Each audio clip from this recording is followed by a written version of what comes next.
Hi అండి, welcome back to our channel RD cooking baking vlogs. ఈరోజు నేను చూపించబోయే recipe street style chicken pakodi. ఈ చికెన్ పకోడీ చిన్నపిల్లలకైనా పెద్దలకైనా ఎవరికైనా చాలా ఫేవరెట్ అయిన చికెన్ పకోడీ. ఈ చికెన్ పకోడీ రెసిపీ ఇప్పుడు చూపించేస్తాను. ఇది చాలా ఈజీగా సింపుల్గా చేసుకోవచ్చు. అయితే మరి లేట్ చేయకుండా వీడియోలోకి వెళ్ళి చూసేద్దాం పదండి. ఇక్కడ నేను హాఫ్ కేజీ చికెన్ తీసుకొని 2 సార్లు శుభ్రంగా కడుక్కొని పెట్టుకున్నాను. ఇప్పుడు ఇందులో హాఫ్ నిమ్మకాయ తీసుకొని విత్తనాలు తీసి రసాన్ని పిండుకోవాలి.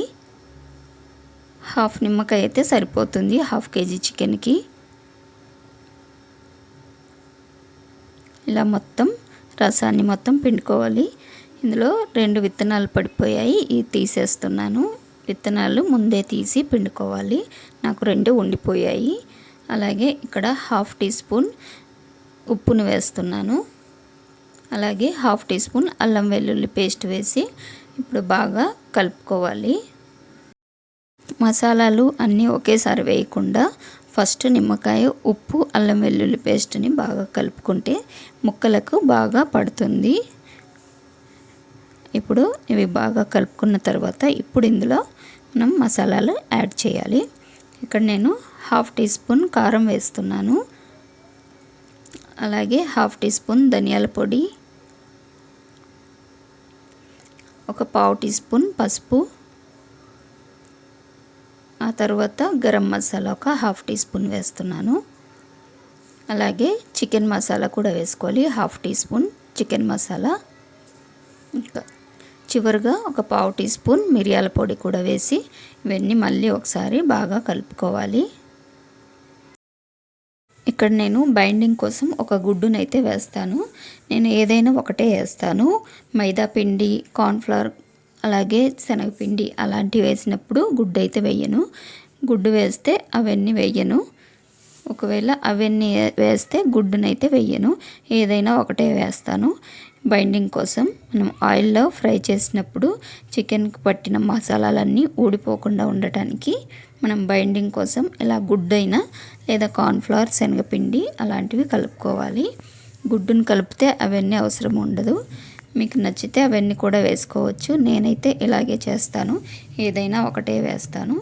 ఇప్పుడు గుడ్డు వేసి కలిపిన తర్వాత ఇప్పుడు చివరిగా కాశ్మీరీ రెడ్ చిల్లీ పౌడర్ అయితే వేస్తున్నాను. Kashmiri red chilli powder 1 teaspoon వేసాను.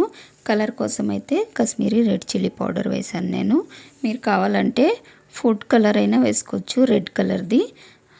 ఇప్పుడు ఈ మసాలాలన్నీ కలిపిన తర్వాత చికెన్కి ఒక గంటన్నర సేపు మ్యారినేట్ చేసి పెట్టుకోవాలి ఫ్రిడ్జ్లో. ఆ తర్వాతనే మనం పకోడీలాగా వేసుకొని ఫ్రై చేసుకోవాలి చికెన్ని. ఇప్పుడు నేను ఒక ప్యాన్లో ఇంతకుముందే నేను చికెన్ ఫ్రై చేసిన ఆయిల్ని అయితే వేసుకుంటున్నాను. మనం 1-2 సార్ల కంటే ఫ్రై చేసిన ఆయిల్ని మళ్ళీ ఫ్రైకి వాడకూడదు.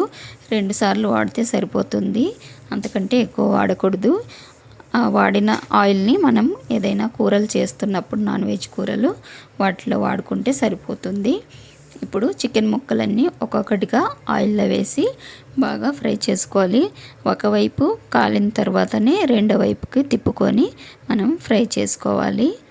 వెంటనే కదపకూడదు, కదిపామంటే మసాలా అంతా ఊడిపోతుంది. ఒకవైపు బాగా ఫ్రై అయితేనే రెండో వైపుకు తిప్పుకోవాలి. ఇలా తిప్పుతూ రెండో వైపు కూడా బాగా ఫ్రై చేసుకోవాలి చికెన్ ముక్కల్ని. మా పిల్లలకైతే ఈ లెగ్ పీస్ ముక్కలైతే ఇష్టం ఉండదు, అవి సగం సగం తినే పడేస్తారు. ఇంకా లాస్ట్కి ఇలాగ చికెన్ ఫ్రై బాగా చేసుకున్న తర్వాత ఒక ప్లేట్లో టిష్యూ పేపర్ పెట్టుకొని ఆ టిష్యూ పేపర్ ఉన్న ప్లేట్లో ఈ చికెన్ ముక్కలన్నీ తీసివేసుకోవాలి. జాగ్రత్తగా తీసుకోవాలి. ఆయిల్ దగ్గర ఒక్కొక్కటిగా అన్నీ తీసుకొని ప్లేట్లో వేసుకుంటే చికెన్ ఫ్రై అనేది రెడీ అయిపోతుంది. అలాగే సెకండ్ బ్యాచ్ కూడా వేస్తున్నాను ఇక్కడ నేను చికెన్ ముక్కలు ఒక్కొక్కటిగా.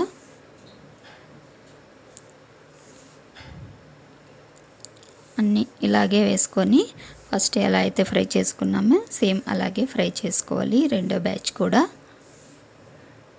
ఇప్పుడు చివరిగా మనం ఫ్రై చేసి ప్లేట్లో తీసుకుంటే ముందు కరివేపాకు అలాగే 4-5 పచ్చిమిర్చిలను చీరికలు పెట్టుకొని మధ్యలోకి వేసుకొని ఈ చికెన్ ముక్కలతో పాటు ఫ్రై చేసి తీసుకుంటే బాగుంటుంది చికెన్తో పాటు తినడానికి.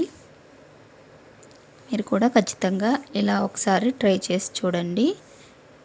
ఎక్కువ మసాలాలు వేయకుండా, ఎక్కువ వేరే పిండి ఏవి వేయకుండా ఓన్లీ గుడ్డుతోనే చేసుకొని చూడండి. మీ ఇష్టం అండి, మీకు నచ్చితే అన్నీ వేసుకోవచ్చు. నేనైతే ఇలా చేస్తున్నాను. మీరు కావాలంటే ఒకసారి ట్రై చేసి చూడండి, తప్పకుండా మీకు నచ్చుతుంది. అన్నీ మొత్తం ప్లేట్లోకి తీసుకున్న తర్వాత స్టవ్ ఆఫ్ చేసేసి ఒక ప్లేట్లోకి సర్వ్ చేసుకోవాలి చికెన్ ముక్కల్ని. చూడండి ఎంత బాగా వచ్చాయో. మీరు కూడా ఈ రెసిపీని ఒకసారి ట్రై చేసి చూడండి, ఎలా వచ్చిందో నాకు కామెంట్ చేయండి. అలాగే నా వీడియో కనుక నచ్చితే వీడియోని లైక్ చేసి, షేర్ చేసి, అలాగే సబ్స్క్రైబ్ చేసి పక్కనే ఉన్న బెల్ ఐకాన్ని ప్రెస్ చేయండి. మరో వీడియోలో మళ్ళీ కలుద్దాం. అంతవరకు బాయ్. Thanks for watching.